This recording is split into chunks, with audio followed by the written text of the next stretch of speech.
Voici une histoire dramatique qui va te faire froid dans le dos. Titre, le mariage interdit. Séphora était une jeune femme de 25 ans, belle, intelligente, et pleine de vie. Elle avait grandi sans connaître son père, élevé par sa mère, Sabrine, qui n'avait jamais voulu parler de cet homme. Tout ce que Séphora savait, c'était qu'il avait quitté sa mère avant même sa naissance. Sabrine avait toujours changé de sujet lorsque Séphora posait des questions sur lui. Un jour, lors d'un voyage à l'étranger pour ses études, Séphora rencontra un homme charismatique, séduisant, et bien plus âgé qu'elle. Il s'appelait Jacques. Malgré leurs différences d'âge, une alchimie incroyable les unissait. Jacques était attentionné et semblait comprendre Séphora mieux que quiconque. Ils tombèrent follement amoureux, et décidèrent de se marier. Séphora, toute excitée, annonça la grande nouvelle à sa mère.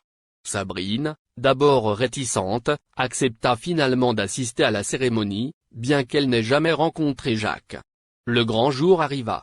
Tout était parfait, la décoration, les invités, la musique.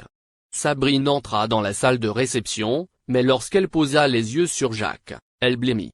Elle tituba, son souffle coupé, et murmura, « Ce n'est pas possible ». Jacques, en voyant Sabrine, devint livide. Un silence glaçant s'installa dans la salle lorsque Sabrine, la voix tremblante, s'exclama, « Séphora, cet homme est ton père ». Séphora éclata de rire, pensant que sa mère plaisantait pour ruiner son mariage. Mais en voyant l'expression de Jacques, son cœur se serra. « Dis-moi que ce n'est pas vrai, Jacques. Dis-le-moi » cria Séphora, les larmes aux yeux. Jacques, accablé, baissa la tête. « Je suis désolé, Séphora. Je ne savais pas que tu étais ma fille.